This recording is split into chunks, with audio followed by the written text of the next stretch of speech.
केंद्र सरकार के कृषि कानून के खिलाफ पंजाब और हरियाणा में हजारों किसान गुरुवार और शुक्रवार को दिल्ली में धरना प्रदर्शन कर रहे हैं और दिल्ली में चुनाव मोर्चा निकाल रहे हैं। इस मोर्चा को रोकने के लिए हरियाणा और पंजाब की सरकार ने अपने बॉर्डर को सील कर दिया है। इसके अलावा भारी पुलिस तैनात भी कर दिया गया है। सूत्रों से मिली जानकारी के मुताबिक सरकार के तहत ये साफ कर दिया गया है कि जो कानून बनाया गया है वो किसान के हित में है।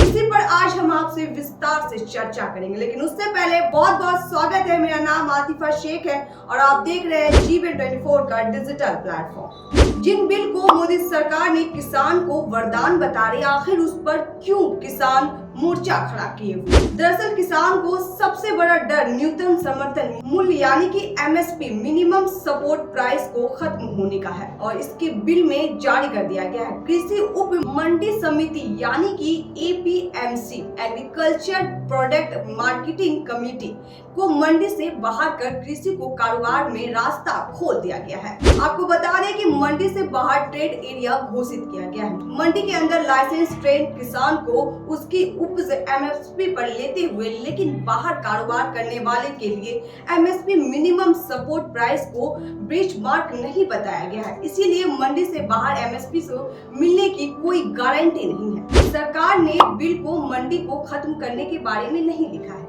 लेकिन उसकी इम्पैक्ट मंडी के तहत कर सकती है। इसका अंदाजा लगाते हुए किसान को डर है कि इसलिए अदिति को ये डर सता रहा है कि इस मसले पर ही किसान और अदिति एक साथ है। उनका मानना है कि मंडियों को बेचेंगे तभी तो किसान उसमें MSP पर अपनी उप बेच पाएंगे। वही इस बिल में वन कंट्री टू मार्केट वाली नौबत देखने को नजर आ रही है, क्योंकि मंडियों के अंदर टैक्स का भुगतान होगा और मंडियों के बाहर कोई टैक्स नहीं लिया जाएगा। अभी तक मंडी के बाहर जो एग्रीकल्चर के टैंक की सरकार ने व्यवस्था की है उसमें कारोबार में कोई टैक्स नहीं दिया जाएगा, जबकि मंडी के अंदर औसतन 6 से 7% तक मंडी में टैक्स लगाया जाएगा। किसानों की ओर से यह टैक्स दिया जा रहा है। आदित्यों का व्यापारी और अपने 6 से 7% टैक्स का नुकसान करके मंडी के बाहर खरीदारी करेंगे, जहां कोई टैक्स नहीं दिया जाएगा। इस फैसले से मंडी और व्यापारी काफी ज्यादा निराश होंगे। मंडी के समिति और कमजोरी में किसान को धीरे धीरे बिल्कुल ही बाजार के बाहर चलाया जाएगा,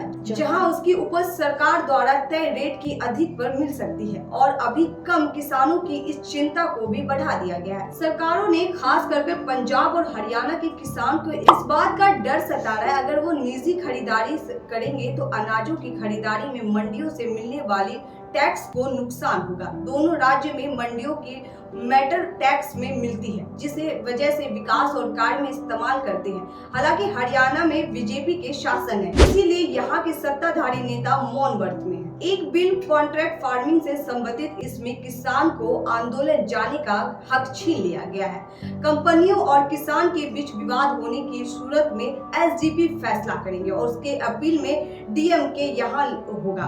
कोर्ट में किसान को DM SGP के विपक्ष में किया जाएगा। उन्हें लगता है कि दोनों बैठे हुए सरकार कठपुतली की तरह नाचेंगे, इसलिए इस बिल को उन्हें रोकने की कोशिश कर रहे हैं। अभी के लिए बस इतना ही। हम ऐसे ही और जानकारी के साथ आपसे फिर मुलाकात करेंगे, लेकिन अभी के लिए दीजिए इजाजत। नमस्कार।